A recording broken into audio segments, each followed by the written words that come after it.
Bien, mes chers collègues, nous poursuivons aujourd'hui les travaux de notre commission d'enquête avec l'audition de Madame Elsa Pilichowski, directrice de la gouvernance publique au sein de l'Organisation de la coopération et du développement économique, sur le thème de la réponse aux influences étrangères au sein des États de l'OCDE. Je vous remercie, chère Madame, de vous être rendue disponible pour éclairer les travaux de notre commission d'enquête. Vous nous indiquerez, si vous le voulez bien, les missions et les moyens de l'OCDE dans la lutte contre les opérations d'influence étrangère. Vous nous présenterez les résultats du très récent rapport de l'OCDE, les faits sans le faux, lutter contre la désinformation, renforcer l'intégralité de l'information. Nous serons particulièrement intéressés de connaître vos recommandations en matière de lutte contre la désinformation et les autres modalités d'influence étrangère. Par exception à l'article 6 de l'ordonnance numéro 58-1100 du 17 novembre 58, la pratique des commissions d'enquête est de ne pas faire prêter serment les fonctionnaires des organisations internationales. Cette audition fait l'objet d'une captation vidéo qui sera diffusée sur le site internet et, le cas échéant, les réseaux sociaux du Sénat, puis consultable en vidéo à la demande. Elle fera l'objet d'un compte-rendu. Madame, je vous propose, si cela vous agrée, de disposer d'une quinzaine de minutes pour un propos liminaire. Et puis ensuite, notre rapporteur et les collègues pourront, si vous le voulez bien, approfondir tel ou tel aspect qu'ils souhaiteraient. Je vous remercie.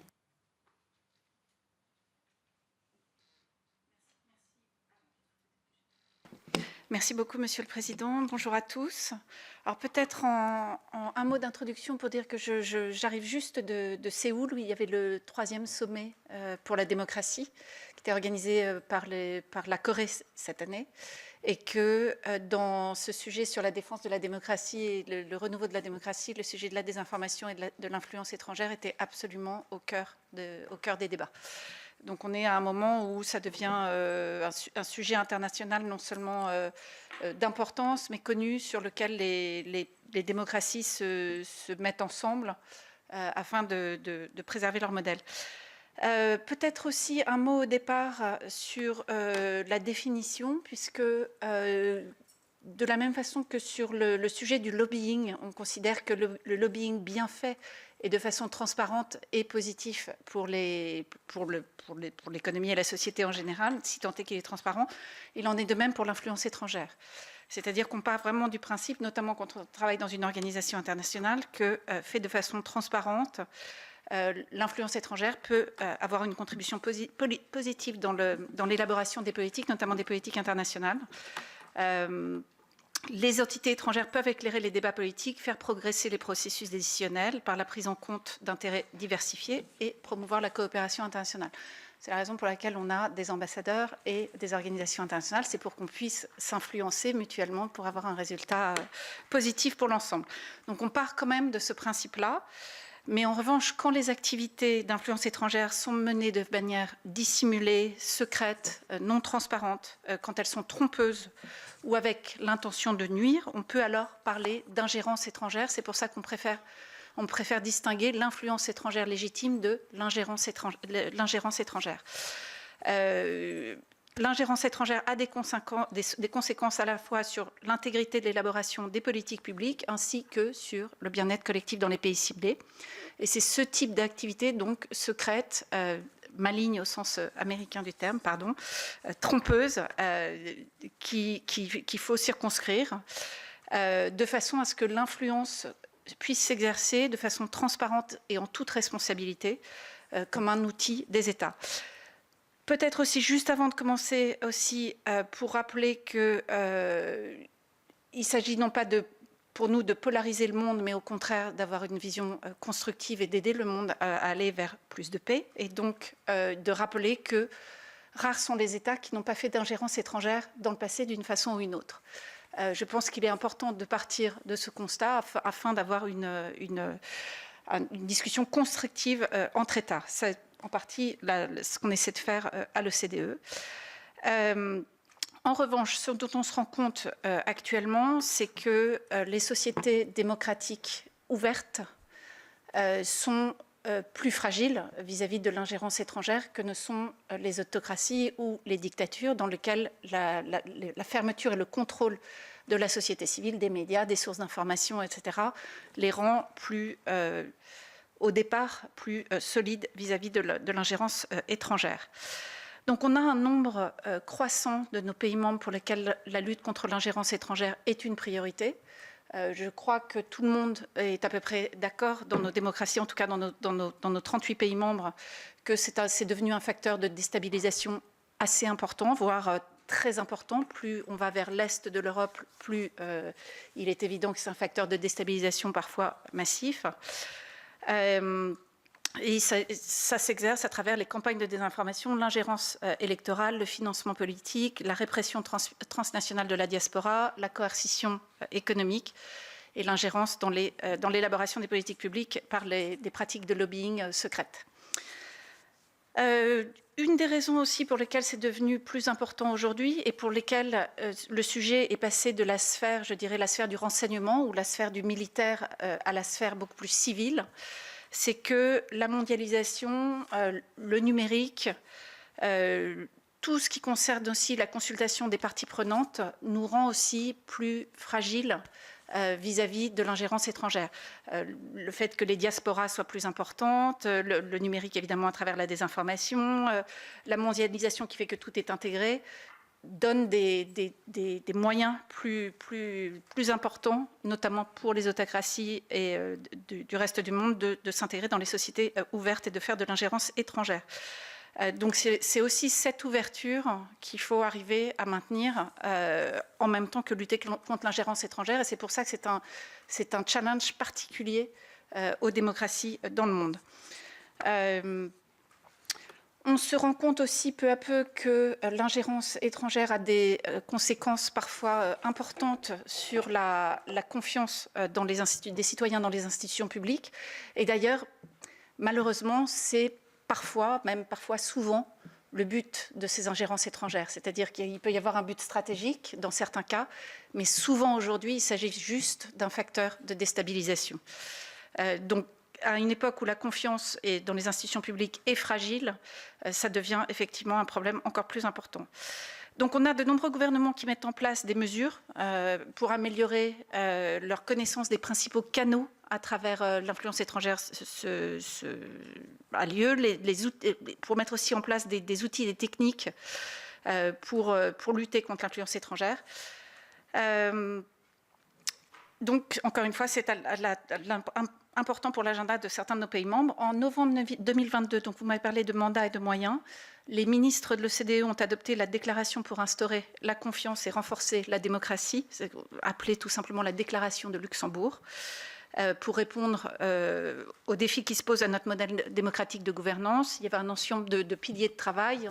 Le premier, c'était la désinformation, sur laquelle on a beaucoup travaillé. Le troisième, c'était ce qu'on a appelé les compétences mondiales des gouvernements et à l'intérieur desquelles il y avait un sous-chapitre sur l'influence étrangère. Donc notre mandat vient de là, de 2022. Sur l'influence étrangère. Voilà. Ensuite, nous avons sur l'influence étrangère, toujours, je reviendrai sur la désinfo juste après, mais on a initié un dialogue de haut niveau avec les pays de l'OCDE les plus engagés sur le sujet depuis une petite année. Ce dialogue, pour l'instant, est mené de façon totalement confidentielle, avec des règles de Chatham House. Donc, et l'idée est de faire une première cartographie des principaux canaux de l'influence étrangère et de s'accorder sur la nécessité de mettre en place des réponses classiques, justement, pardon, d'aller plus loin que les réponses classiques de type sécuritaire ou du renseignement par des outils de gouvernance publique basés sur la transparence. C'est vraiment l'optique de ce qu'on fait. Donc voilà, il est essentiel pour nous, et notamment au niveau international, de bien arriver à définir les termes de ce qu'on appelle l'ingérence étrangère. Donc pour l'instant, on a une définition de travail qui est un ensemble d'actions intentionnelles d'acteurs étatiques ou non étatiques conduites dans l'intérêt d'un gouvernement étranger. Ces actions sont secrètes, non transparentes et de nature manipulatrice et visent à impacter les structures ou les processus du système politique, l'économie, la société ou l'espace informationnel. Donc c'est très proche de la définition qui avait été adoptée à l'Assemblée nationale, je crois, c'est ça, ou qui avait été dans un rapport de l'Assemblée nationale. Donc c'est une définition de travail avec laquelle pour l'instant les pays sont à peu près d'accord. Voilà. En termes de canaux de transmission de l'influence étrangère, notre approche, en tout cas à l'OCDE, est large. Donc elle s'intéresse à la fois à la capture des élites, financement de la vie politique, l'ingérence électorale, le financement de la vie politique, les manipulations de l'information, la coercition économique, l'utilisation abusive de la coopération universitaire, économique, culturelle, de la société civile ou des think tanks, ainsi que le contrôle et la répression des diasporas. Parce qu'on se rend compte que actuellement, ces canaux sont utilisés de façon... on en utilise 2 ou 3 en même temps pour faire passer de la désinfo, ensuite on revient sur un. Enfin, l'influence étrangère passe par un ensemble de canaux aujourd'hui. Et on discute actuellement de renforcer l'aspect cyber et d'inclure également le lawfare ou la guerre juridique en français dans ces travaux en plus, c'est en discussion. En termes de réponse, une approche mieux coordonnée des pouvoirs publics, la mise en place de mesures réglementaires pour renforcer la transparence de l'influence étrangère dans les nombreux secteurs où elle se manifeste, meilleure prise de conscience de la société et des acteurs ciblés et un renforcement de la coopération internationale font partie des pistes d'action. Maintenant, juste sur nos travaux sur la désinfo et les liens évidemment avec l'influence étrangère. Donc, on est aussi parti du principe que la désinformation a toujours existé, c'est un fait. Ce qui a changé depuis l'avènement notamment du numérique, c'est la rapidité de diffusion et les conséquences de la digitalisation sur aussi la presse professionnelle, les 2 facteurs allant en même temps. La prolifération de la désinformation, maintenant il y a un accord au niveau international, c'est clair, entraîne des conséquences considérables dans de nombreux domaines de l'action publique, de la santé publique à la sécurité nationale, jusqu'à la lutte contre le changement climatique. Les Brésiliens, dans le cadre du G20, sont en train de monter un projet sur la désinformation dans le secteur climatique. Donc, la désinformation jette le doute sur les faits avérés, compromet la mise en œuvre des politiques publiques et ébranle très sérieusement la confiance des citoyens dans l'intégrité des institutions démocratiques. Depuis donc la conférence ministérielle de 2022, on a créé le Centre de ressources sur la mésinformation et la désinformation, le DISMIS Hub, qui maintenant est connu au niveau international. La France et les États-Unis étant dans une position de vrai leadership fort sur ce sujet, avec d'autres pays, hein, mais disons que, en tout cas, les deux, ils sont vice-présidents ensemble, enfin, ils sont présidents ensemble, ils ont une coprésidence ensemble. Et le but de ce hub, c'était d'étudier comment les pays gèrent les défis d'un écosystème de l'information en rapide évolution, en veillant à ce que les valeurs et les processus démocratiques restent solides face à ces changements. Ce qui est un énorme challenge, ce qui est le challenge de la désinformation. Donc on a travaillé à la collecte d'informations sur la manière dont les gouvernements promeuvent cette culture de l'intégrité dans l'espace de l'information. On a eu des échanges approfondis avec des experts des gouvernements, évidemment, des universités, des universitaires, des représentants de la société civile, des représentants des médias, des entreprises, afin d'identifier les meilleures pratiques qu'on connaît actuellement et de tirer des leçons sur la désinfo, sachant que tous les pays sont en train d'apprendre. On apprend collectivement au niveau international, au sein des démocraties. Personne ne sait faire de façon exceptionnelle. Nous sommes tous en train d'apprendre. Et on part du principe que défendre l'intégrité de l'information en tant que bien public est essentiel pour renforcer la liberté d'opinion et d'expression, et que ça ne va pas contre la liberté d'opinion et d'expression, que c'est même l'inverse. La désinformation finit par amoindrir la liberté d'opinion et d'expression. Donc c'est dans ce sens-là qu'on est allé, et c'est tout ce qu'on a fait pour arriver à la publication le 4 mars du rapport dont vous avez fait état, qui présente donc les pratiques qu'on voit dans les pays de l'OCDE essentiellement, et présente un cadre d'action pour renforcer l'intégrité de l'espace informationnel, en reconnaissant aussi évidemment que les contextes nationaux peuvent varier. On est en train de travailler sur ce qu'on appelle un standard international, c'est-à-dire que ce cadre, qui pour le moment est un cadre analytique, on essaie de l'amener vers un standard qui serait donc un instrument juridique, mais non contraignant, ce qui est le cas pour la majeure partie de nos standards à l'OCDE, dans les mois qui viennent. Mais on espère pouvoir arriver à un standard international dans les mois qui viennent. Donc le cadre a 3 dimensions. La première, c'est la mise en œuvre de politiques visant à renforcer la transparence, la responsabilité et la pluralité des sources d'information. Donc on commence évidemment par le secteur des médias. Il semblerait quand même que c'est un sujet qu'on avait un petit peu oublié dans nos démocraties, comment on renforce les médias. On l'avait laissé un petit peu de côté parce que ça fonctionnait, bon an, mal an.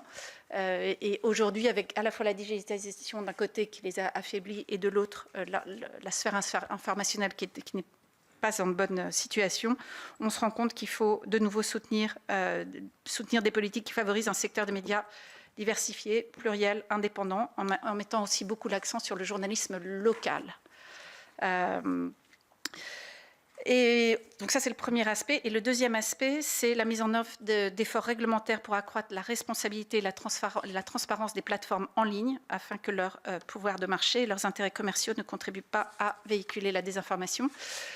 Ça, c'est un grand... Il faut savoir que le rapport que vous avez, c'est un texte négocié. Donc, il va très loin pour un texte négocié. C'est la première fois qu'on a un texte négocié en dehors de l'Union européenne qui va aussi loin sur les aspects de réglementation des réseaux sociaux, même s'il y a pas mal de mots qui limitent la portée du rapport, mais on va dans un standard dans cette direction. Donc l'idée, c'est d'aller au-delà de l'autorégulation traditionnelle.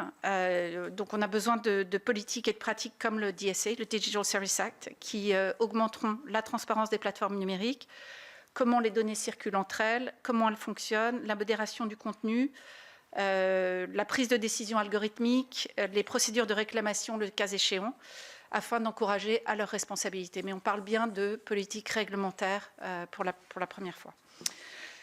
Deuxièmement, donc ça c'était pour ce qui concerne la transparence et la responsabilité des sources. Deuxièmement, donc deuxième pilier, c'est la résilience des citoyens, afin de renforcer les défenses de la société contre la désinformation.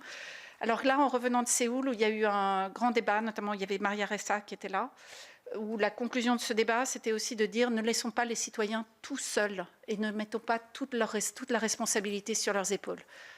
C'est leur demander trop que de faire le tri en permanence tout seul.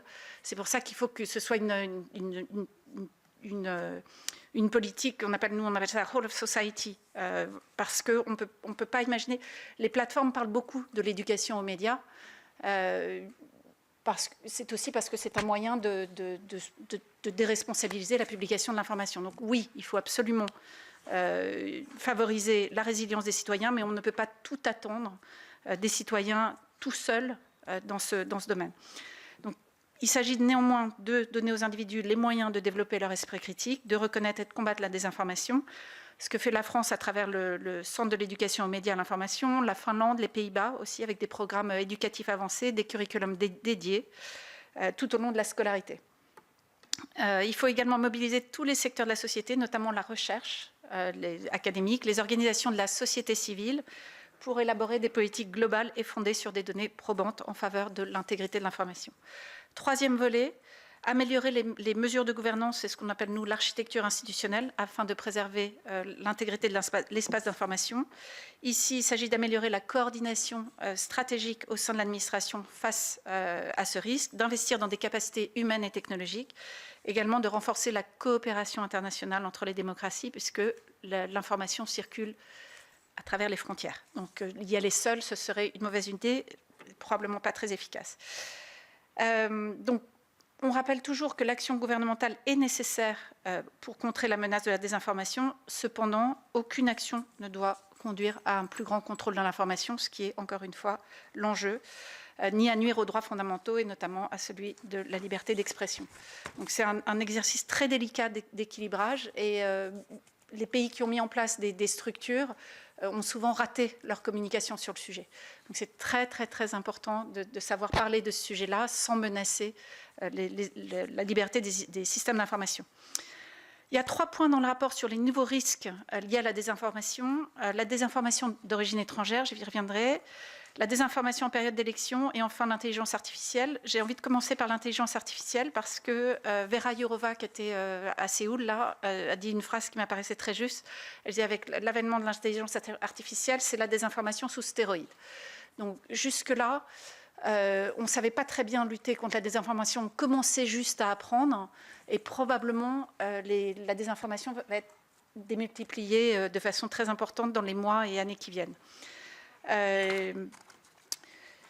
Donc, il est évidemment beaucoup trop tôt pour qu'on sache comment évaluer ce qui va se passer, mais il y a deux aspects. Il y a d'abord la création de contenu de désinformation et ensuite l'utilisation de l'intelligence artificielle pour diffuser la désinformation. Il y a deux effets de l'intelligence artificielle. Donc, concernant les contenus, c'est évidemment les deepfakes, les images réalistes, les textes, les vidéos, le fichier audio qui peuvent faussement imiter de vraies personnes. On a entendu la voix d'un candidat aux élections slovaques publiée sur les réseaux sociaux la veille des élections parlementaires l'année dernière. 129 contenus médiatiques générés par l'intelligence artificielle ont été détectés depuis fin janvier dans le cadre des élections en Corée, des élections parlementaires en Corée qui sont, je crois, le 10 avril, s'il me semble. Donc ça devient en période électorale un vrai sujet. Il y a une solution technique qui est en train d'émerger qu'on appelle le watermarking. Et on a aussi évidemment entendu les entreprises technologiques lors de la conférence de sécurité de Munich s'engager dans le cadre des élections. Mais encore une fois, c'est un endroit où il va falloir aller plus loin que l'autorégulation traditionnelle. Pour nous, on pense que ce qui est plus préoccupant, c'est l'utilisation de l'intelligence artificielle pour créer davantage de faux profils et animer les réseaux de faux profils sur des plateformes en ligne d'une manière beaucoup plus réaliste qu'aujourd'hui. Il existe un grand risque que les outils de détection qu'on a aujourd'hui, développés par les plateformes et les gouvernements, ne soient pas en mesure de détecter de telles campagnes de désinformation coordonnées par l'intelligence artificielle. C'est un thème sur lequel on commence à travailler à l'OCDE pour faire face à cette menace. Donc voilà, premier risque, l'intelligence artificielle, probablement un énorme risque qui arrive actuellement. Donc, deuxièmement, la manipulation et l'ingérence de l'information étrangère. Il est vrai que dans le contexte géopolitique d'aujourd'hui, avec justement cette polarisation croissante entre les autocraties et les démocraties, les campagnes de désinformation provenant de l'étranger constituent une réelle préoccupation. Et même si les gouvernements étrangers peuvent jouer un rôle constructif dans les débats politiques, les campagnes de désinformation parrainées par l'État et menées en secret dans l'intention de nuire ne devrait pas faire partie de la boîte à outils de politique étrangère d'aucun pays aujourd'hui. Donc, pour ça, les gouvernements démocratiques sont en train d'investir dans des capacités de détection. Viginum, en France, est un bel exemple aujourd'hui de pratiques dans ce domaine. On a aussi le Global Engagement Center du département d'État aux États-Unis. On a le National Crisis Center en Lituanie. On a quelques exemples comme ça. L'idée est que les citoyens doivent savoir quand le contenu diffusé sur les plateformes de médias sociaux provient de l'étranger et quand est-ce qu'ils utilisent des techniques manipulatrices. Et les derniers rapports de Viginum sur le Mortal Kombat et le réseau RRN sont exemplaires en la matière. Le point clé ici, qui est très important, comme pour la réglementation des plateformes, est la transparence. Il n'appartient pas au gouvernement de juger de la véracité ou de supprimer des contenus, mais il devrait, encore une fois, sensibiliser la population par les biais d'efforts de communication publique dédiés pour donner l'information sur le fait que ces campagnes viennent de l'étranger. Troisième point critique, surtout cette année, les élections. Donc les gouvernements et les organismes électoraux indépendants ont pris conscience du risque maintenant et prennent de plus en plus de mesures. Les approches varient en fonction des contextes, évidemment, mais ce qui est clair, et l'accent principal est mis sur la lutte contre la désinformation liée à l'intégrité du processus et des organes électoraux, c'est-à-dire tous les récits sur la fraude électorale. Donc il ne s'agit pas de parler des récits politiques qui peuvent être manipulés, mais sur lesquels on n'a pas beaucoup de prise. En revanche, beaucoup de campagnes de désinformation lors des processus électoraux sont sur le processus lui-même visant à nuire à sa crédibilité. Encore une fois, affaiblir ce qui fait le cœur des démocraties. Donc les pays ont mis en place, un certain nombre de pays ont mis en place des groupes de travail spécialisés, le groupe de travail sur l'assurance de l'intégrité électorale en Australie, groupe de travail sur les menaces liées à la sécurité et au renseignement sur les élections au Canada. Ce sont des exemples intéressants. Il faut savoir que dans une enquête récente menée par Ipsos et l'UNESCO, dans 16 pays, 87% des personnes interrogées ont exprimé leur inquiétude face à ce risque. Donc en cette année de super élection, c'est vraiment important d'être particulièrement attentif. Encore une fois, il ne s'agit pas forcément, dans ces campagnes de désinformation, l'objectif poursuivi par les pays étrangers n'est pas nécessairement de favoriser un candidat, ça peut être le cas, ou un autre, mais parfois et souvent juste de faire peser le doute sur l'intégrité du processus électoral. Voilà. Maintenant, pour juste 2 minutes sur l'influence étrangère elle-même, de façon plus générale. Donc, je voulais revenir sur les outils de gouvernance publique, notamment les dispositifs de transparence qui peuvent être mis en place pour lutter contre l'influence étrangère, ou l'ingérence étrangère plutôt. Beaucoup de choses peuvent être faites sur des réglementations sur le financement de partis politiques, les règles de mobilité privée-publique qui vont probablement être fondamentales dans l'avenir, le contrôle des investissements étrangers, des contrats, l'achat et la propriété des médias, la protection de la société civile, la protection des systèmes électoraux. Certains pays ont fait des avancées vraiment importantes. L'Australie, en 2018, a mis en place une réglementation générale qui couvre les différents canaux. Et l'Union européenne aussi a beaucoup avancé. Donc, le dispositif français, donc on a beaucoup travaillé récemment avec la HATVP. Donc, le dispositif français est déjà bien élaboré. Hein, on part pas du tout de zéro en France. C'est bien appréhendé de façon générale en France, avec un cadre juridique dédié, des institutions efficaces, de nombreux outils de politique publique. Sur le plan pénal, on a le dispositif de répression des atteintes aux intérêts fondamentaux. On a les restrictions posées au financement provenant de l'étranger des partis politiques et des campagnes électorales. Il faut savoir qu'il y a beaucoup de pays qui ne sont pas protégés sur le sujet. Le dispositif de lutte contre les atteintes à la probité, y compris la corruption, le trafic d'influence, la prise illégale d'intérêts. Le dispositif de contrôle des investissements étrangers. La récente loi sur le séparatisme. Le dispositif de lutte contre les ingérences numériques étrangères. Et le dispositif sur l'encadrement des activités de représentation d'intérêts. Donc il y a déjà quand même beaucoup de choses en France. Donc, on travaille actuellement avec la HATVP pour concevoir un cadre de transparence dédié à l'influence étrangère, s'inspirant des pratiques existantes. Il faut savoir que dans beaucoup de pays, dans le domaine du lobbying, il commence à y avoir un certain nombre de registres demandant aux représentants d'intérêt de s'inscrire et de divulguer publiquement leurs activités. On a 18 sur les 38 pays maintenant qui ont un tel registre. 3 d'entre eux intègrent certaines activités d'influence étrangère dans leur cadre légal sur le lobbying. Le Canada, l'Union européenne et depuis 2023, la France. D'autres pays ont fait le choix d'un registre séparé et couvrant un spectre plus large d'acteurs et d'activités d'influence. Sur le modèle du FARA aux États-Unis, l'Australie a mis en place un modèle similaire avec le Foreign Influence Transparency Scheme de 2018. La Grande-Bretagne est en train de faire ça aussi. Et le Canada est en train de réfléchir au sujet aussi. L'Union européenne a présenté en 2023, dans le cadre du paquet européen de défense de la démocratie, une proposition de directive établissant des exigences harmonisées dans le marché intérieur en matière de transparence et de la représentation d'intérêts exercés pour le compte d'un pays tiers. Et en France, actuellement, vous le savez mieux que moi, il y a une proposition de loi sur l'établissement d'interregistres en débat actuellement, qui va être en débat. Donc voilà, donc on est en train de finaliser un rapport sur ce sujet que nous avons discuté avec l'ensemble des acteurs français, la HATVP évidemment, mais également le SGDSN, Viginum, le ministère de l'Europe des Affaires étrangères, Tracfin, de la DGSI, le ministère de l'Intérieur et le Conseil d'État, ainsi que les chercheurs de l'école militaire et de Sciences Po. Le rapport s'inspire évidemment des pratiques existantes, fera des recommandations sur le champ d'application, les définitions, les mécanismes de mise en œuvre et le cadre institutionnel pour un tel dispositif en France et sera, je l'espère, évidemment source d'inspiration pour les débats parlementaires qui vont avoir lieu. Juste peut-être un dernier mot pour moi sur la nécessité de la coopération internationale. Il est bien évident que dans le monde mondialisé d'aujourd'hui, lutter contre l'influence étrangère est probablement pas très efficace.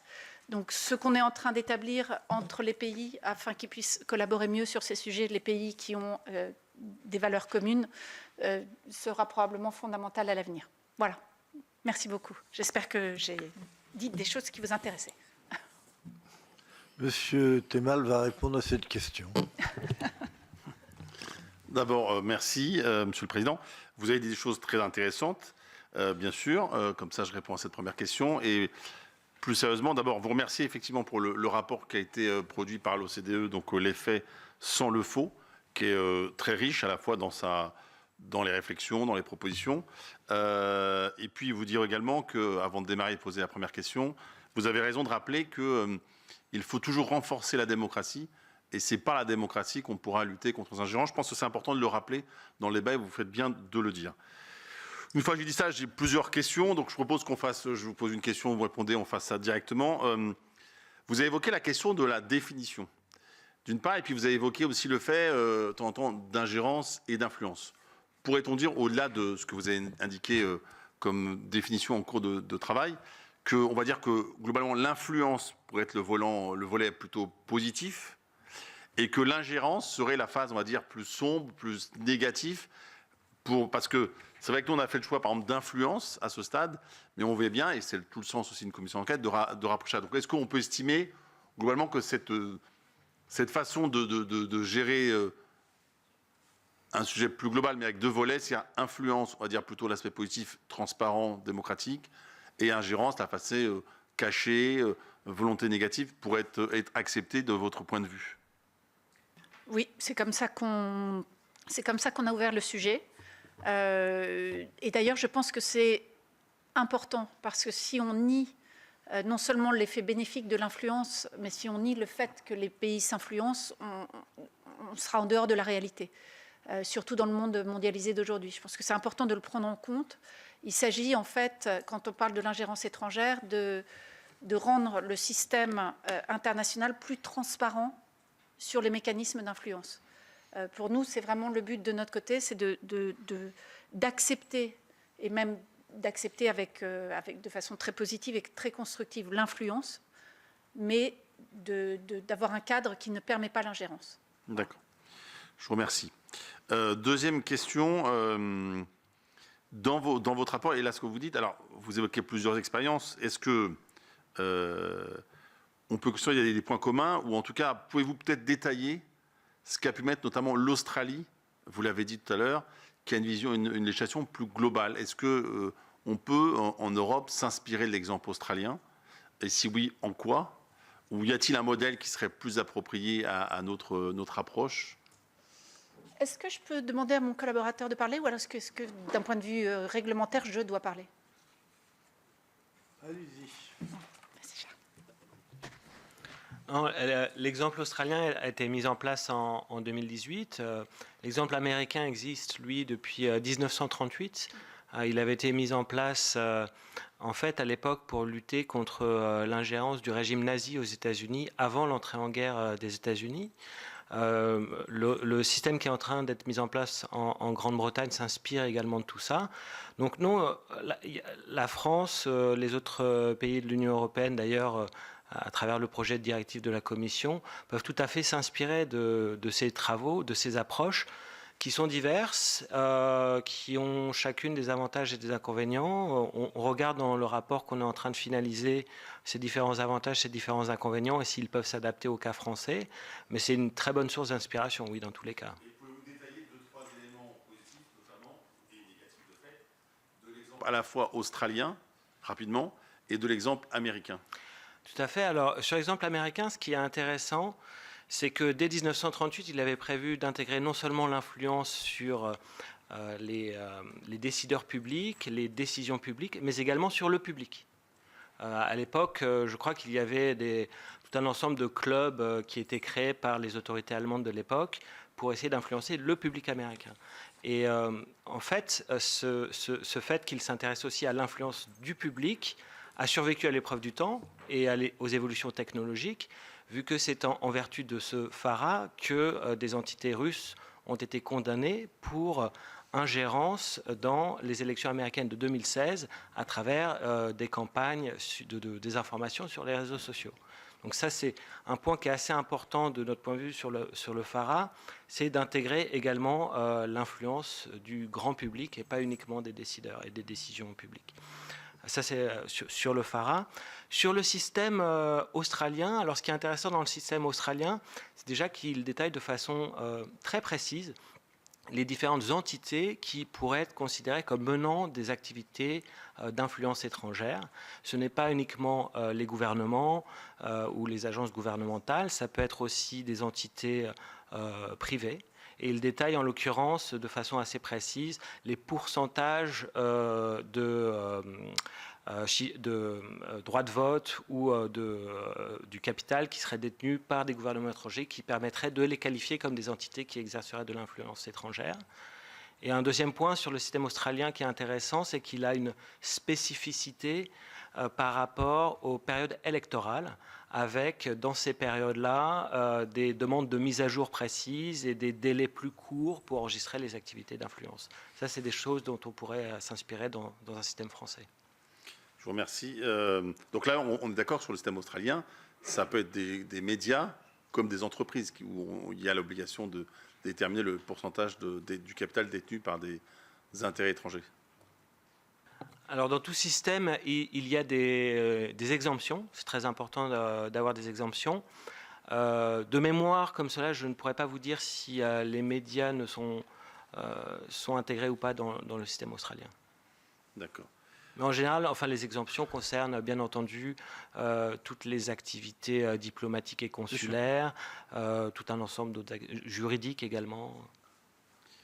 Et alors, concernant vous avez évoqué la question des lois sur la désinformation en indiquant le fait qu'il fallait faire attention à ce que ce ne soit pas contre-productif, notamment sur la question de la communication. Vous évoquez en disant effectivement ne pas alimenter un narratif de puissance autocrate, comme vous dites, qui pourrait dire, voyez, finalement, dans ce pays-là, il n'y a pas de pluralité, de liberté, alors que, bien sûr, dans leur propre pays, tout ça, tout le monde le sait, fonctionne bien. Quelles seraient justement les règles en la matière que vous pourriez indiquer en l'espèce, si demain la France souhaitait aller plus loin dans ce type de disposition? Alors, en regardant ce qui s'est passé à l'étranger, notamment les échecs de communication, hein, il y a plus d'échecs que de réussites dans la mise en place des équivalents Viginum, etc. Il faut d'abord, c'est un peu ce qu'on a essayé de faire dans le rapport. On a essayé de donner aussi au gouvernement un narratif, des mots, pour pouvoir aborder le sujet, puisque ce qui se passe, c'est que les gouvernements ont été tenus à distance des espaces informationnels pour les bonnes raisons. Il faut toujours le rappeler quand on communique. Il est nécessaire que les gouvernements, et notamment les exécutifs, soient tenus à distance des systèmes informationnels. C'est le propre d'une démocratie. Donc être capable d'avoir ce discours sur la séparation nécessaire, la raison pour laquelle on est séparé des espaces informationnels, et surtout dire qu'on ne s'occupe pas du contenu, c'est-à-dire qu'on s'occupe de la transparence. Une chose qu'on sait, c'est que les citoyens sont très sensibles au travail du gouvernement sur le contenu, et ça c'est bien normal, c'est ce qu'on attend d'eux, c'est ce qu'on attend dans une démocratie. On attend à ce que le gouvernement soit loin de l'implication sur le contenu. En revanche, les citoyens n'aiment pas non plus être manipulés. Donc la narrative, elle est autour de ça. Elle est autour de la transparence pour éviter que qui que ce soit manipulé. Donc on travaille en tant que gouvernement sur la transparence du système. On ne travaille pas sur le contenu. Et c'est cette narrative-là qui est une narrative gagnante. En revanche, si on commence à laisser le doute sur le fait qu'on va travailler sur le contenu, là, effectivement, c'est immédiatement un échec, et pour les bonnes raisons, encore une fois.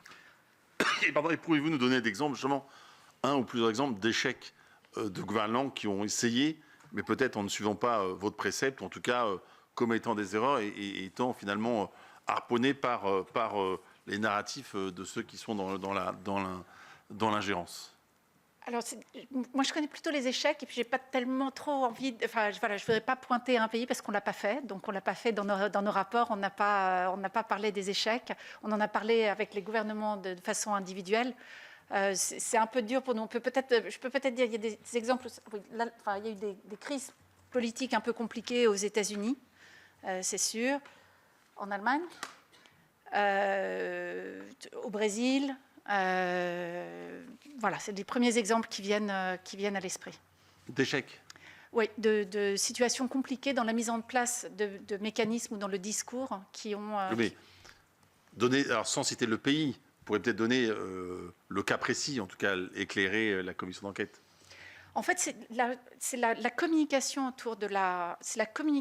autour du sujet qui est fragile. C'est-à-dire que les gouvernements ont eu peur de communiquer sur le sujet. Ils ne sont pas à l'aise sur le sujet. Les exécutifs ne sont pas à l'aise sur le sujet, et pour les bonnes raisons. De même qu'on a eu beaucoup de mal au départ, quand on a commencé à travailler sur le renforcement de la démocratie, à ce que les exécutifs s'emparent du pouvoir pour la même raison. C'est-à-dire qu'ils pour des bonnes raisons, ils ne sont pas à l'aise avec le sujet, ils ne représentent pas la démocratie au total, et ils ne représentent pas non plus le système informationnel. Donc en fait, ils sont dans une difficulté de communication. Et c'est quand les narratives n'étaient pas les bonnes, quand elles parlaient de réglementation, de danger absolu, etc., que ça a créé des situations de polarisation plutôt que des effets positifs. Alors, si on passe sur le cas français, pour avancer un peu, si vous étiez vous-même en état de nous faire des propositions, des préconisations sur cet aspect-là, pour l'État, pour la France, auriez-vous des préconisations, des pistes à ouvrir devant la commission d'enquête ? Une des choses qu'on a faites pour notre rapport, ça a été aussi de travailler avec les journalistes. Ce sont ceux qui sont le plus sensibles sur ce sujet-là, à raison, encore une fois. Et en fait, eux savent où la narrative ne passe pas. Donc je dirais la première préconisation, c'est de travailler avec ceux qui sauvegardent leur indépendance à tout prix, encore une fois, pour le meilleur. Donc pour moi, ce serait la première, ce serait plus notre expérience que les expériences des gouvernements qui n'ont pas été jusque-là des grands succès en la matière. Et avec les propriétaires des médias, quelles seraient vos préconisations ? Parce qu'on évoquait justement le fait est qu'à un moment donné, il y a bien aussi des entreprises capitalistiques avec cet élément-là de propriété du média. Et donc, si tout ça doit s'organiser, il y a les journalistes, c'est le bout de la chaîne, j'ai envie de dire, et ils ont un rôle effectivement éminemment important, mais il y a aussi ceux qui sont propriétaires de ces 10 médias. Alors c'est une question intéressante parce que lorsque nous avons travaillé avec les journalistes, un des commentaires qu'ils nous ont donné sur la version préliminaire du rapport, c'est qu'on parlait des médias et on ne parlait que peu des journalistes. Et en fait, on s'est aperçu que, certes, vous dites le bout de la chaîne, enfin, je ne sais pas si le bout de la chaîne est le bon... Ce n'est pas péjoratif dans la bouche. Hein. C'est pas la même chose. Je suis d'accord, mais donc ma question c'est... Les journalistes, c'est pas la même chose. Il me semble que ceux qui sont très férus de leur indépendance sont essentiellement les journalistes. Il me semble. Sur le modèle français, pour en venir, alors vous évoquez effectivement, si je prends parmi les problèmes que vous évoquez, le deuxième point qui était sur la manipulation de l'information. Et vous citiez le bon exemple de Virginie. Donc là-dessus, nous n'avons pas de souci. Nous avons auditionné ce service-là. Mais avant d'entrer et de poser une question sur ce service en particulier, avez-vous travaillé, vous l'évoquez, sur la question de la cartographie, puisque notre commission d'enquête travaille sur les agences étrangères, les influenceurs étrangères, au regard de notre capacité aujourd'hui à ce que notre démocratie se protège et donc les services publics, les politiques publiques, pardon. Donc, ma question, c'est, avez-vous pu faire une cartographie, si oui, avec qui et comment, de justement l'ensemble des acteurs qui, en France, travaillent pour lutter contre les ingérences étrangères ? Ça, c'est ma première question. Deuxième question, pourrez-vous, dans votre état d'esprit, est-ce que vous considérez qu'il y a trop d'acteurs ? Est-ce qu'un seul acteur serait positif ? Et aussi, troisième question, sur la question de leur coordination. Alors, je vais laisser la parole à Charles sur tous les acteurs. Donc, on a cartographié, en tout cas, ce qu'on pense être l'ensemble des acteurs en France. Dans tous les pays, il y a un ensemble d'acteurs. Et d'ailleurs, c'est peut-être ça la bonne pratique internationale, c'est-à-dire un seul acteur, ça paraît impossible, surtout au vu de l'étendue et des différents canaux de l'ingérence étrangère. On ne peut pas être spécialisé sur tout. Et ces différentes agences, un petit peu partout, qui sont en charge de différents aspects. Ça pose la question de leur coordination. Et c'est ce qu'a très bien fait l'Australie, notamment, puisqu'ils ont une politique qui regarde tous les canaux, mais ils ont une grosse coordination de l'ensemble des acteurs. Mais peut-être, Charles, tu peux en dire plus là-dessus. Et peut-être, avant de vous laisser la parole, peut-être dans ce cas, détailler, parce que c'est un des sujets qu'on a dans cette commission d'enquête, c'est que la question, c'est ça veut dire quoi concrètement au quotidien, dans la réalité, la coordination ? Parce que qui dit coordination dit aussi réactivité quant à la détection d'une ingérence et le choix qui est donné, et si oui, sous quelle forme, de la réponse, en tout cas de l'action à mener. Et le sentiment que nous avons parfois, c'est qu'il y a beaucoup d'acteurs, vous évoquiez tout à l'heure Virginie, qui détectent, mais qui n'a pas pour mission de répondre en tout cas, et puis il n'y a pas de délai. Donc c'est bien a posteriori, mais donc voilà, donc c'est pour ça que si vous pouvez détailler un peu sur la coordination d'Australie que vous érigez en modèle, et concrètement, comment ça fonctionne, jusqu'où ils peuvent aller. Est-ce qu'on considère que c'est la détection, la coordination, la détection, la réponse, et si oui, dans quel espace-temps, défensif seulement ou aussi offensive? Juste peut-être un mot avant. Je pense qu'il faut distinguer une menace qui arrive dans un pays X, notamment au niveau de la désinformation, c'est très clair, d'une politique de long terme de déstabilisation qui s'appuie sur tous les canaux. C'est pas la même chose. C'est-à-dire qu'il faut quand même mettre en place une politique préventive de transparence qui permet de voir peu à peu sur les différents canaux où se passe l'influence étrangère. La réponse à une menace directe aujourd'hui, là, disons qu'il y a une grande campagne de désinformation, c'est un autre sujet.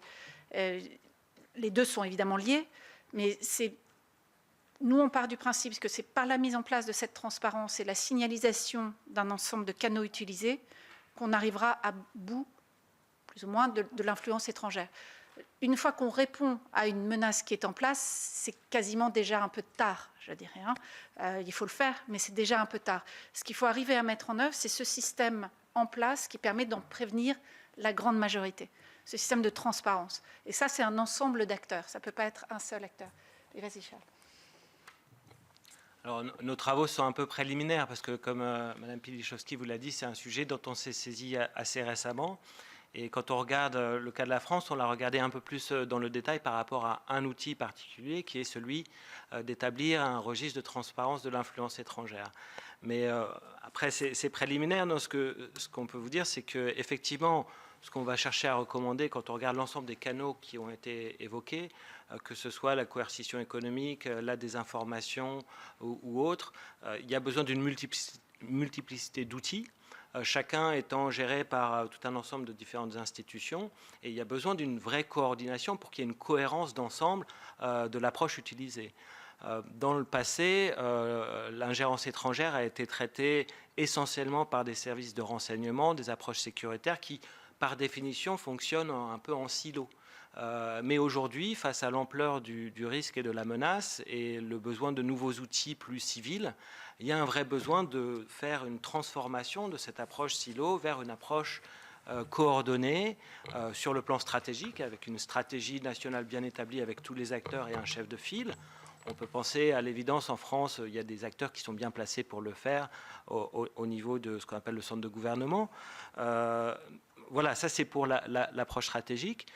Maintenant, pour quelque chose de plus opérationnel par rapport à une campagne de désinformation détectée et des délais que vous évoquiez, je n'ai pas de réponse précise, si ce n'est de dire que voilà, l'approche de la réponse que vous demandez, enfin, concevoir une réponse, déjà détecter une campagne et communiquer dessus de façon transparente, c'est ça la réponse sur la désinformation.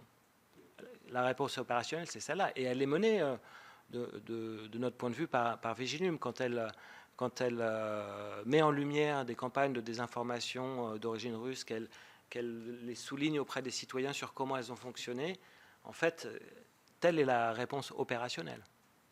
Oui, mais je pourrais vous dire que, par exemple, dans le cas des opérations au Sahel, malheureusement, ça n'a pas suffi, puisqu'il y avait alors il y a quelques exemples de contre-exemples de ce que je vais dire, mais il y avait un narratif via notamment Wagner qui était posé sur le terrain et notre incapacité à y répondre, à jouer. Ça, c'est le premier point. Et ce qu'on vous dit sur Viginul, oui, si tous les Français ou un maximum de Français avaient entendu parler de Viginul et de ce qu'ils ont dit. Donc, et ça renvoie à ce que vous évoquiez tout à l'heure sur d'autres modèles, notamment finlandais, sur l'éducation aux médias.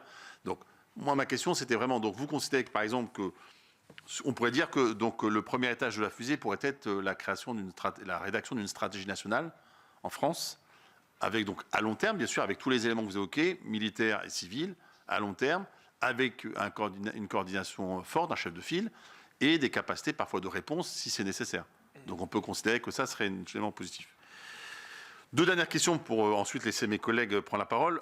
D'abord, sur l'intelligence artificielle, dont vous avez listé notamment les risques sur la création de contenu, de diffusion, la question aussi de la gestion de profil. Et avec, j'avais bien aimé votre image, ça m'a fait penser à Ben Johnson à des Jeux Olympiques, où on changeait de monde quasiment avec ce côté stéroïde. Voilà. Mais la question qui est posée, c'est comment pouvons-nous justement imaginer, parce que là on a un échange sur, on va dire, à périmètre constant, comment on peut imaginer d'ores et déjà la réponse des États, et si oui, ont-ils prévu dans l'OCDE ou ailleurs de travailler ensemble justement pour apporter une réponse, d'être déjà en avance sur la prochaine étape des outils en termes d'ingérence? C'est une des choses que j'ai dites à Séoul là, c'est qu'on était déjà très en retard sur la base. Donc, en fait, tout le retard qu'on a accumulé sur la mise en place de cette structure pour lutter contre la désinformation, il faut commencer par ça. Ce n'est pas la seule chose qui va être nécessaire, mais pour l'instant, on ne l'a pas. C'est-à-dire la formation de la société, les institutions nationales, la réglementation des plateformes, etc. Pour l'instant, c'est pas assez. On l'a en Europe avec les réglementations récentes, mais c'est très récent. Elle n'est pas encore. La mise en place va être longue. Mais donc, il ne faut pas oublier cet aspect-là, parce que ce qu'on va avoir tendance à faire très bientôt, c'est avoir des techniques comme le watermarking, etc. On va penser qu'on va avoir des techniques qui vont permettre de... Et en fait, ces techniques-là, tant que le reste n'est pas en place, ne seront pas très efficaces. Elles vont être débordées par les acteurs très rapidement et contre-manipulées. Donc, en fait, là où il faut agir aujourd'hui de façon franche, déterminante au niveau international, c'est sur les 3 piliers de la réponse qu'on a dans notre rapport. Maintenant, oui, nous, on a commencé à travailler sur le sujet au niveau international. C'est pas comme si c'était évident ou qu'on avait déjà les réponses. Voilà, on y travaille, c'est long, mais encore une fois, il faut avancer aussi de façon prioritaire sur les autres piliers, parce que sans ça, quoi qu'on invente ne marchera pas non plus. Donc c'est un peu ça. C'était aussi là il y avait à Séoul beaucoup de personnes qui avaient les mêmes préoccupations que vous sur l'intelligence artificielle, qui est une énorme, mais il n'y aura pas de réponse déterminante différente de ce qu'on dit là dans le rapport. Il y aura quelques techniques en plus sur lesquelles on peut travailler. Mais tant qu'on ne sera pas sur la réglementation déjà des plateformes, ça va être difficile. Merci, je vous remercie. Mais on voit bien quand même que ça suppose là aussi que les États, au-delà des piliers que vous évoquez qui sont nécessaires, quand même qu'il y a une spécificité sur la question de l'intelligence artificielle. Je pense que ce n'est pas qu'une question technique. Je pense qu'on change aussi totalement voilà, ce n'est pas que plus puissant, on change aussi peut-être d'approche et de perspective et de possibilité d'intervention. Et dernière question, vous avez évoqué les travaux que vous meniez avec la Haute Autorité, la HATVP,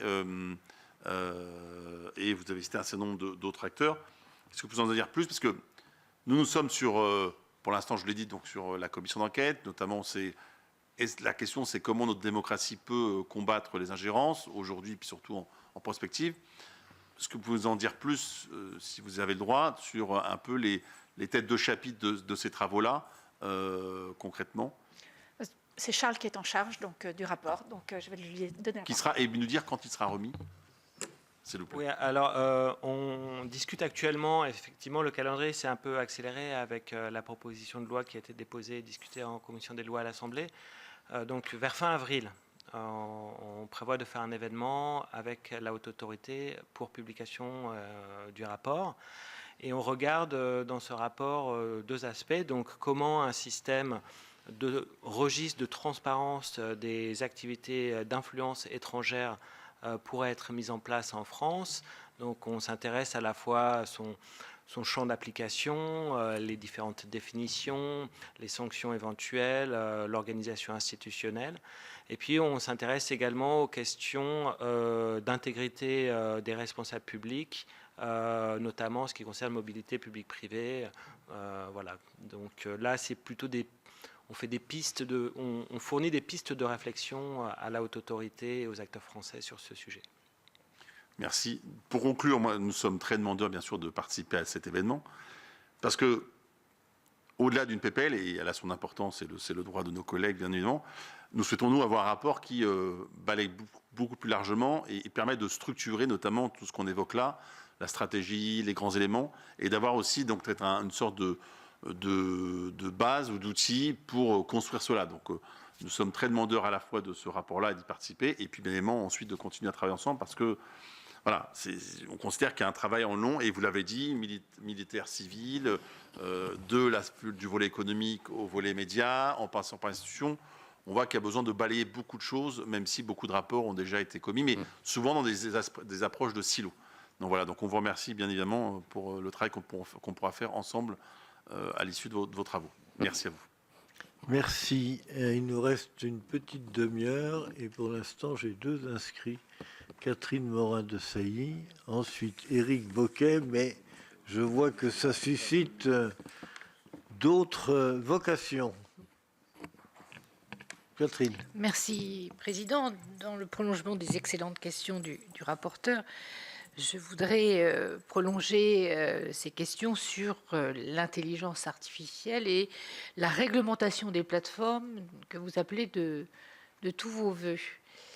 Vous avez évoqué le DSA dans votre propos, dans votre exposé. Considérez-vous donc que cette législation qui est en train de s'appliquer, on n'est qu'au début, donc il va falloir évaluer d'ici quelques mois comment tout ça fonctionne. Considérez-vous que le DSA ne répond pas suffisamment à cette exigence de régulation? En tout cas, c'était le point de vue du Sénat dans ses rapports. Et je voudrais avoir votre analyse. Considérez-vous que l'IA Act aussi, qui est... Le trilogue est terminé, le texte a été voté, approuvé au Parlement européen. Considérez-vous que l'IA Act apporte des avancées substantielles par cette approche par le risque?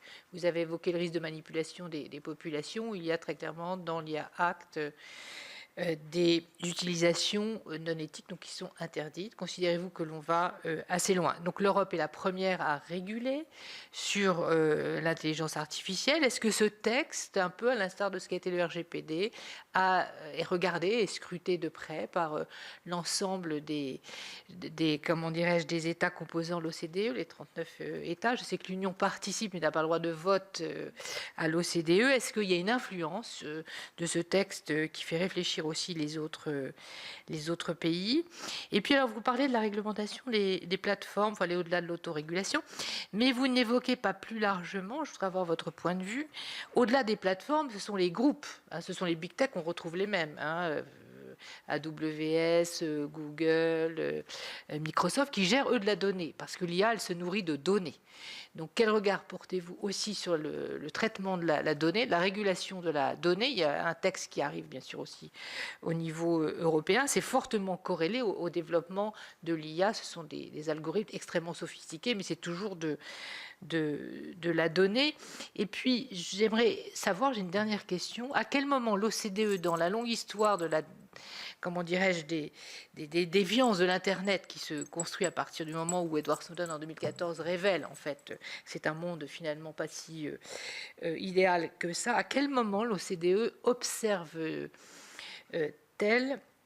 des dysfonctionnements majeurs liés principalement aux GAFAM qui quand même ont une grosse responsabilité là-dedans, même si les ingérences étrangères, on les doit aux États avant tout, mais ces GAFAM offrent des failles, des outils facilement exploitables pour ces ingérences étrangères. Et quel regard critique porte l'OCDE sur ces fameux GAFAM qui exercent un lobbying effréné et freinant toute tentative de législation de par le monde? Il faut bien le dire, c'est sur l'ensemble de globe que ça se passe. Voilà, merci de vos réponses. Je vous propose de prendre la question d'Éric Boquet, puis vous répondrez aux deux. Merci, Monsieur le Président, Madame la Médiatrice, merci pour votre propos introductif. Quelques questions précises et une interrogation beaucoup plus large sur la puissance du numérique aujourd'hui, qui, en une génération, a chamboulé notre monde. Alors, première question, vous avez parlé de différentes typologies d'ingérence. Il peut y avoir l'ingérence économique, politique. Comment ça se répartit? C'est plus souvent l'une ou l'autre ou c'est à part égale? Je m'interroge là-dessus, si vous pouviez avoir des éléments de réponse. Deuxième point, vous évoquez des diasporas qui pourraient être à l'origine de pratiques d'ingérence. Est-ce que vous pourriez illustrer d'exemples en indiquant quels buts sont poursuivis, quelles méthodes sont utilisées par rapport à ces diasporas? Ensuite, troisième point qui va rejoindre un peu celui que Catherine Morin-Desailly vient d'évoquer, sur les GAFAM. J'ai regardé un peu les chiffres des dépenses effectuées par les GAFAM ces dernières années. Entre 2017 et 2021, Un groupe comme Apple a augmenté ses dépenses de lobbying, donc par essence l'influence, de 500%, Google de 357%, Facebook de 1200%. Alors on connaît le rôle qu'a pu avoir Facebook au moment du Brexit, l'élection de Trump par exemple. Donc est-ce que vous avez pu constater à votre niveau des effets concrets de ce renforcement des politiques d'influence de ces grands groupes du numérique? Et après j'ai une question beaucoup plus large. Vous dites on ne peut pas croire à l'autorégulation, je partage complètement. On ne peut pas non plus laisser tout sur les épaules des citoyens, je suis d'accord. Donc nécessité d'une régulation par des États. Et j'ai deux cas en tête des années récentes. M. Nick Clegg, qui était vice-premier ministre du Royaume-Uni à l'époque du gouvernement de coalition avec M. David Cameron entre 2010 et 2015, lorsqu'il a quitté ses fonctions de Premier ministre, il est devenu responsable à Bruxelles pour Facebook en charge des affaires internationales. Alors, je fais de procès à personne, mais est-ce que c'est bien compatible? Est-ce qu'on peut passer de l'un à l'autre, défendre l'intérêt général et défendre les intérêts de Facebook, qui sont respectables, mais en tout cas, au niveau de la régulation, ça me semble devoir poser un problème. L'autre exemple, c'est l'exemple de Sheryl Sandberg, qui était numéro 2 de Facebook, derrière Zuckerberg, donc qui est devenu Meta ensuite. Mais quand on voit un peu son parcours, elle a fait partie de l'administration Clinton à un moment donné. Elle a fait un passage à la Banque mondiale, Google. Bon, voilà. Alors, encore une fois, pas de procès, mais on constate une porosité évidente entre le politique, avec un grand P, et les groupes du numérique. Est-ce que c'est un sujet pour vous? Est-ce que c'est une préoccupation ou pas? Ou est-ce que c'est normal? Et je terminerai par... j'ai eu l'occasion de lire un ouvrage de Mme Shoshana Zuboff, universitaire de Harvard. Un ouvrage passionnant, L'âge du capitalisme de la surveillance. Ça date de 2020, c'est tout récent. Et elle démontre, je vais faire court parce que c'est un gros pavé, mais il est passionnant. Le numérique ne se limite pas à prévoir, comme on prévoit la météo. L'objectif assumé, modifier à grande échelle les conduites humaines. Grosse question. Alors, je crois qu'on est au cœur du sujet quand même. Donc voilà les points que je voulais vous soumettre, madame.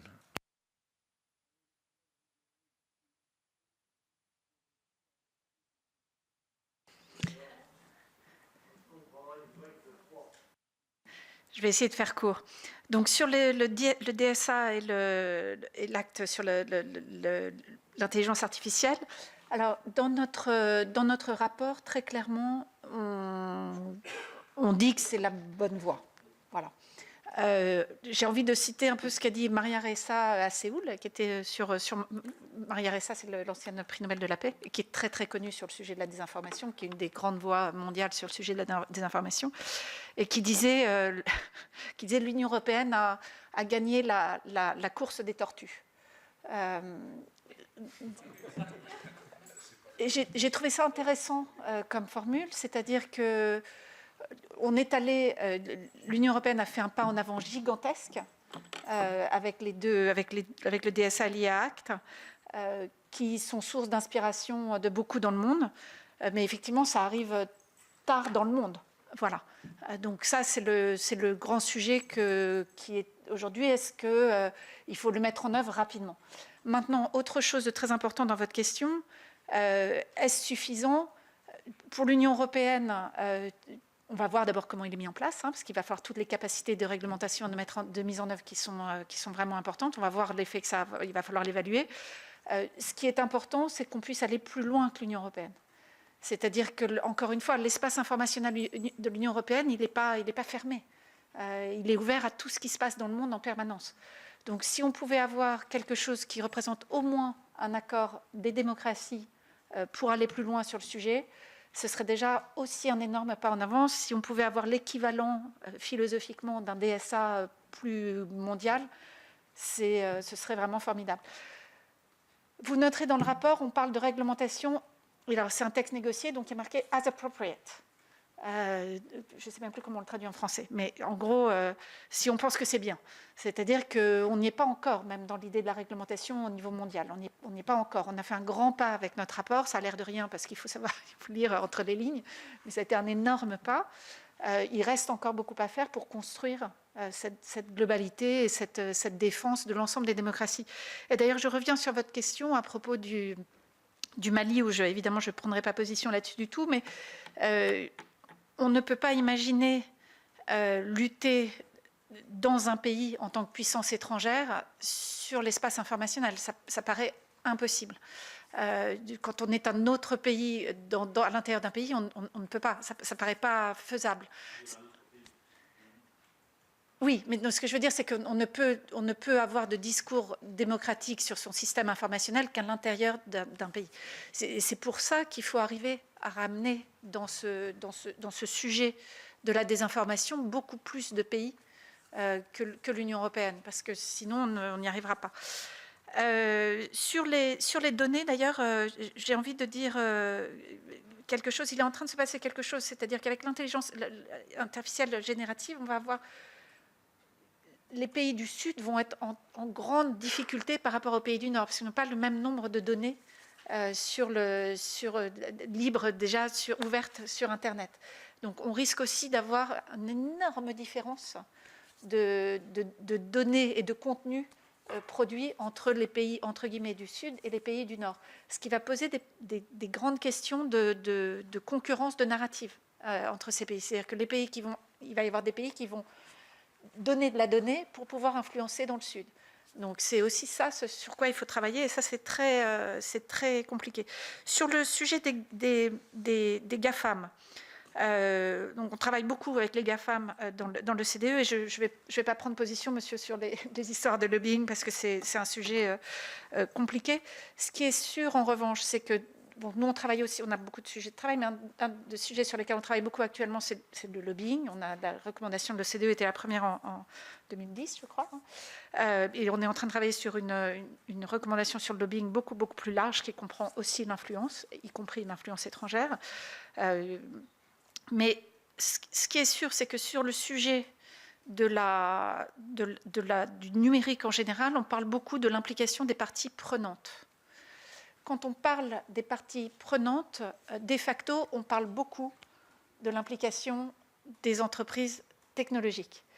Il me semble que là, il y a un débat qui peut être intéressant à l'avenir, c'est-à-dire de passer de l'implication des parties prenantes à la décision avec les citoyens, qui sont deux choses très différentes. On a mixé les parties prenantes comme si c'était une consultation de la société, en consultant les entreprises technologiques qui ont besoin d'être consultées pour des raisons techniques, de la décision démocratique qui en fait se fait soit de façon complètement représentée, voilà, soit avec les citoyens. Et là, il y a eu probablement un glissement depuis 20 ans qui n'a probablement pas été très productif en termes d'évolution de la société numérique. C'est comme ça que je répondrai aussi à votre question sur le lobbying. Je pense que quand on parle de pas de partie prenante, il faut savoir de quoi on parle. Et on va avoir un... Voilà, c'est un sujet très important pour les démocraties, parce que je pense que ça a glissé sur un certain nombre de sujets, notamment sur celui-là. Sur la différenciation et combien sont l'ingérence économique et politique. Alors l'ingérence économique a toujours existé, et en plus elle est encore plus difficile à définir et à voir, etc., que l'ingérence politique. Ce qui fait différence aujourd'hui, c'est l'ingérence politique. Je ne pourrais pas vous dire c'est 75%, 25, 50, 50, ça c'est impossible à chiffrer. En revanche, ce qui pose question aujourd'hui de façon plus aiguë dans les démocraties, c'est l'ingérence politique. Notamment à travers la désinformation, le lobbying et puis tous les passerelles publiques-privées. Donc c'est ce sur quoi les pays actuellement sont en train de travailler de façon plus importante. Enfin, sur la diaspora, est-ce que tu connais bien l'exemple canadien ? Un peu. Alors vas-y, parce que l'exemple canadien était le plus marquant. Mais en fait, sur la diaspora, il y a deux aspects. Il y a l'aspect contrôle des diasporas par des puissances étrangères dont elles viendraient, mais contrôle dans nos propres pays, ce qui pose une vraie question pour les démocraties. Et puis il y a l'aspect manipulation, y compris manipulation de l'information. Et c'est vrai que nos collègues canadiens, quand on a évoqué ce sujet avec eux, pour eux, il y a tout un ensemble de médias communautaires auxquels ils ont des difficultés d'avoir accès. Également tout ce qui est boucle de réseaux sociaux, parce que là on parle beaucoup des réseaux sociaux, mais de plus en plus aujourd'hui, l'information circule à travers des boucles fermées, dans des systèmes type WhatsApp, sur lesquels il y a énormément de désinformation qui peut circuler dans des communautés et comprendre ce qui s'y passe, c'était un vrai sujet de préoccupation pour les Canadiens. Et là, parce que la vraie question, c'est celle d'une dissociation encore plus importante de communautés qui ne sont pas intégrées, qui sont dans des narratifs manipulés, qui les dissocient encore plus de la société dans laquelle ils vivent. Donc ça, c'est un vrai sujet. Et ensuite, sur les questions de répression, qui sont, elles, encore plus problématiques, c'est vrai qu'il y a eu un certain nombre d'exemples qui sont sortis dans la presse, notamment au Canada, sur des répressions des communautés par des régimes autoritaires. Mais voilà, ce n'est pas encore complètement documenté de façon officielle, donc il nous est difficile d'en dire beaucoup plus. Mais c'est un vrai sujet de la répression des diasporas est un vrai sujet dans les démocraties.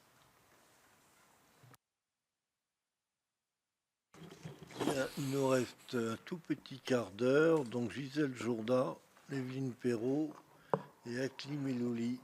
1 minute et demie chacun. Merci, Monsieur le Président. Je serai brève.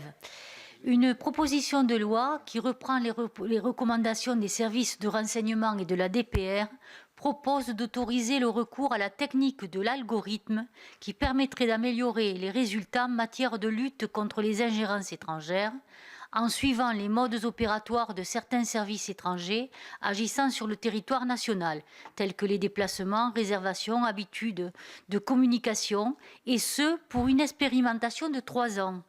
Quel est l'avis de l'OCDE sur le recours à cette pratique qui peut poser un risque réel pour le droit à la vie privée?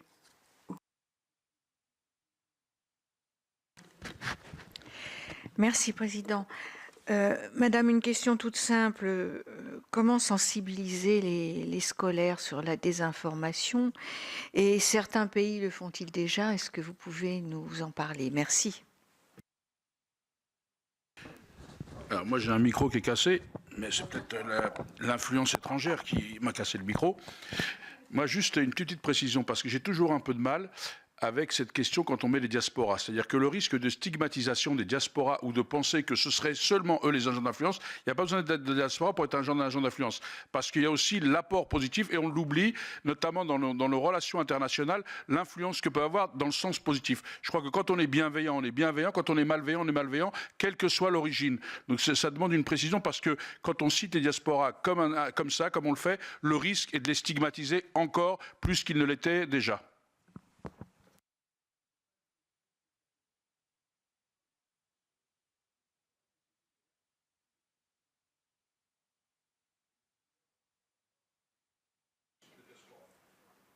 Madame, à vous.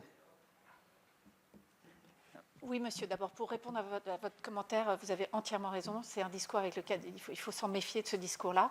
C'est un discours qui, effectivement, en parler peut stigmatiser, en effet, est un vrai problème. Néanmoins, on se rend compte dans certains pays que les diasporas peuvent être plus manipulées, voilà, de par leur constitution et leur lien avec le pays étranger. C'est juste ça. Voilà, il y a eu un moment, une crise très importante au Canada, il y a 6-8 mois. Et ça a été aussi l'objet de leur réflexion sur ce sujet-là, parce qu'ils ont eu vraiment un moment extrêmement difficile. Mais c'est un sujet qui demande... Mais en tout cas, vous avez entièrement raison. Il faut faire attention dans la narrative et comment on en parle. Vous avez entièrement raison. Mais c'est plutôt l'objectif de les protéger, en fait, hein, de les protéger de la manipulation et de la désinformation. Je dis ça parce que moi, je sais qu'il y a des gens qui ne sont pas de la diaspora, qui sont des agents d'influence de pays, parce que ça n'a pas du gain. Donc ça risquerait d'occulter justement ça aussi. Oui, le risque, c'est d'occulter ceux qui le sont, quoi. Quand vous faites focus, c'est aussi ça, vous parlez dans le narratif, quand vous êtes focus sur une population, vous ne regardez pas le truc. Et quand on est dans l'influence, il vaut mieux ne pas avoir d'œillères. Absolument. Non, vous avez entièrement raison. Maintenant, sur les scolaires, on commence à avoir un certain nombre d'exemples. Les scolaires sont importants, mais... Alors, et la France fait partie des bons exemples qu'on a, hein, donc c'est plutôt un exemple à suivre. On le cite en général en même temps que la Finlande et les Pays-Bas, voilà, en même temps que la Finlande et les Pays-Bas comme les exemples de bonnes pratiques au niveau des scolaires. En revanche, il faut il y a juste une chose, c'est qu'il faut se méfier un petit peu de uniquement regarder les scolaires, parce qu'à la limite, c'est ceux qui sont le mieux formés aujourd'hui. Et il y a un sujet sur les seniors qui sont moins à l'aise avec le digital et qui se... Voilà.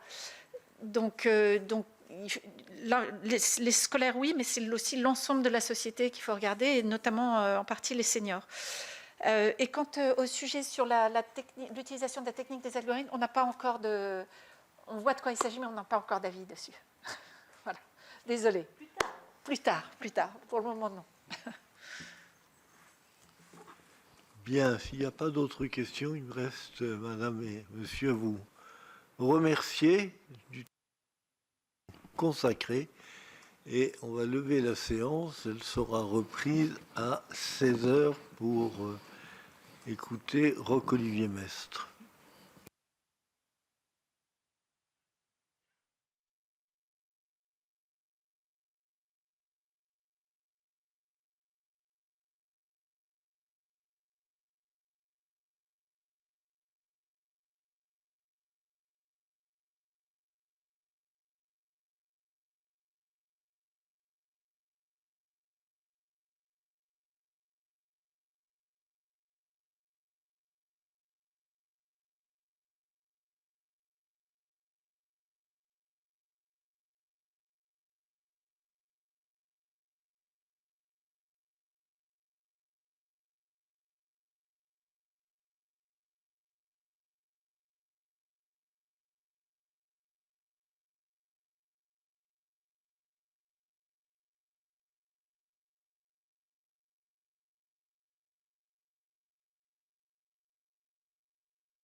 Ok, donc cela, oui.